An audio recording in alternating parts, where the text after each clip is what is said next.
Listen to AM 560, The Answer, online at 560theanswer.com, on the AM 560 mobile app, on your Alexa-powered smart speaker, on TuneIn, iHeart, and radio.com. Only the biggest stories, only the biggest guests, and only the biggest opinions. This is AM 560, The Answer.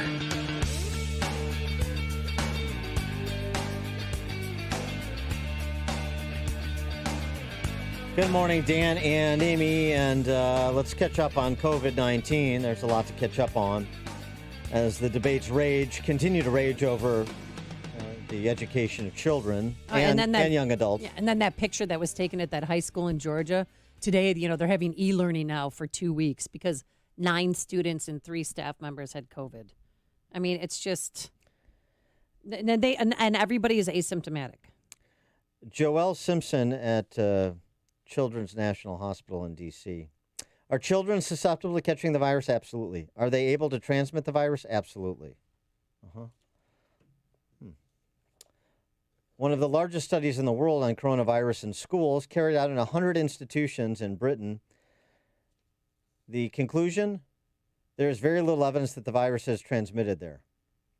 Professor Russell Viner, president of the Royal College of Pediatrics and Child Health and member of the Government Advisory Group, SAGE, said, new study has been done in UK schools, confirms there's very little evidence the virus is transmitted in schools.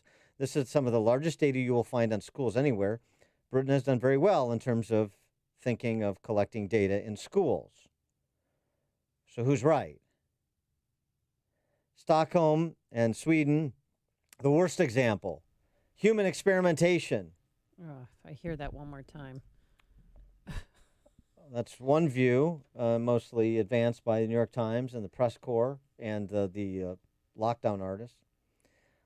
Sebastian Rushworth is a Swedish doctor, and he admits that this piece that he posted is just his experience, his anecdotal experience, but it is interesting. Oh, I read it this week, and it's great. It does include some macro data. It's now 4 months since the start of the pandemic, and I haven't seen a single COVID patient in over a month. When I do test someone because they have a cough or fever, the test rarely comes back negative. At the peak 3 months back, 100 people were dying a day of COVID in Sweden, a country with a population of 10 million. We're now down to around 5 people dying per day in the whole country. And that number continues to drop. And again, he's in a Swedish hospital. He was treating COVID patients, so he has some, again, anecdotal perspective on the case volume. And we'll tweet that article out. So what is happening exactly? He said, if herd immunity hasn't developed, where are all the sick people? Why has the rate of infection dropped so precipitously? Considering that most people in Sweden are leading their lives normally now, not social distancing, not wearing masks, there should still be high rates of infection. So what's happened? To help us navigate some of these questions, we're pleased to be joined again by Dr. Roger Klein. He's an expert with the Regulatory Transparency Project's FDA and Health Working Group, former director of molecular oncology at the Cleveland Clinic, former advisor to the FDA, CDC, CMS, and HHS. Dr. Klein, thanks for being with us again. Appreciate it. Yeah, hi, Dan. Hi, Amy. Thank you for having me. First, on the matter of transmission and in schools, set against the backdrop of so many school districts at the K through 12 level opting for e-learning only or some 2 days on, 3 days off sort of hybrid learning. Where do you fall on this, and what should parents understand about the school's decision making? Yeah, so I've said all along I thought children could transmit it and that it was unrealistic to think that they can't. And it seems as if we're being proved right. The problem with this disease and what's going on is that we're not doing a great job in capturing infections. We're only capturing cases, and that's still the situation, and even more so other places around the world. And therefore, we really don't. I don't think we're going to have a great handle on on exact numbers until sometime past after this is over and people have a chance to analyze all the data. Well, okay, but so children can transmit it. A UK study seems to suggest it's very limited, if at all. It's different kids versus adults, and so again, in that school setting with all of these die-ins on college campuses and teachers' unions screeching, I want to teach, but I also want to live. Is that a reasonable position to take? No. No, I mean, I think kids should go back to school. I said this, I was on a news show several weeks ago, and I said that they should go back to school and that it's unrealistic to think kids can't transmit it. What happens is most people who get infected, as I have said all along, don't even know they're sick. They don't know they're infected. And what really the problem is that most people who get infected simply are asymptomatic and have mild infections. It's even more so among children. The concern is not that the kids are going to get it, but that they're going to bring it home to their parents. And of course, with young kids, most young kids have young parents, and they also don't get sick. And that's really what we're seeing here. And kids need to go to school. They ought to go to school. This epidemic isn't going to go away until enough people get infected or we have a vaccine so that we develop enough immunity for it to kind of die down. That's really what has to happen. That's the natural course of an epidemic. But what about a big concern here in Chicago is a lot of kids live with their grandparents, not their parents, and they're afraid that they're going to give it to their grandparents. Are there any measures they can take, like, for instance, when they get home to change their clothes and jump in the shower and not hug their grandparents for, the foreseeable future? I mean, we've got to come up with some compromise, because that's what I keep hearing from people saying, well, we can't have them go back home because they'll kill grandma. Yeah, there's no compromising with insanity. But I'll let the doctor answer. So what do they do when they go to work? This is the problem is we're not being realistic here. We should keep young kids away from sick elderly relatives. Most older people also don't get sick. Most older people don't die from this. The vast majority do not. So it's most of the people who are dying are largely sick elderly people. It's not exclusive, and anybody can die from it. So I don't want people to get the wrong idea. I'm not minimizing it. I'm trying to be realistic about what's going on here. And parents have to go to work. What do people who work as clerks in grocery stores do? What do other people do? This virus is transmitted supposedly or apparently at least as transmissible as flu, perhaps twice as transmissible as flu, with even a longer asymptomatic or pre-symptomatic period in which it can be spread. So, that the idea that we're going to be able to run away from it or that we can stop in place and it's going to disappear is really not realistic. So, we need to protect people who are vulnerable, and that means keeping them away from potential sources of contagion. There's a piece from the Atlantic making its rounds because it's apocalyptic. So that's what people want to feed on, to feed their fear. It's really sort of perverse. The winter will be worse because the admonition is to do things outside, even though you're then dispersed when you're doing things outside by these same artists, lockdown artists. But do things outside. Well, when the winter comes and you're less able to do things outside, then everybody is going to die. Yeah, so we're, the COVID situation, it's, more people are, maybe more likely to get infected. We need to really protect vulnerable people, but we're going to have less flu because we're taking all these measures. So there's going to be a counterbalance, especially in schools, for example. People are saying, oh, when you go back to school, we know what happens with kids and they all get the flu. Well, maybe now because we're taking all these precautions, a lot of them won't get the flu. So we may end up having less illness in school. And also, too, a lot of parents are not going to send their kids to school with a fever, because I've known many times when there was a low-grade fever, a little iffy, and they send, Susie and Jimmy off to school. And that's not going to happen anymore.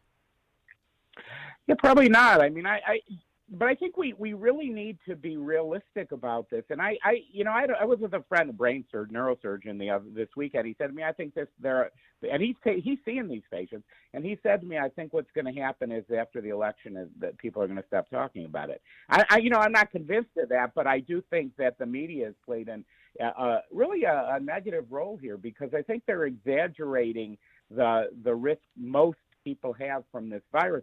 Its effects are bad on the country, but it's mostly because of the numbers of people it will infect rather than the risk to specific individuals, and it's the reaction and the overreaction to it has been really, really a problem. Well, not to mention, just to build on that point, 9 in 10 of the hot spots in America are found in Florida and Texas.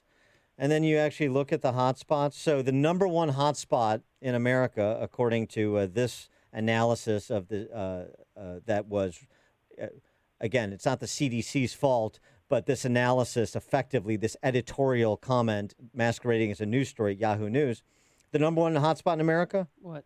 Columbia County, Florida. Columbia County, Florida, with a population of 72,000, which recently renamed its most populous city, Lake City, from Alligator, Florida. They showed a big increase in cases, and it turns out when you actually look at it, there was an outbreak at the correctional institution that's housed in that county. 1,400 inmates.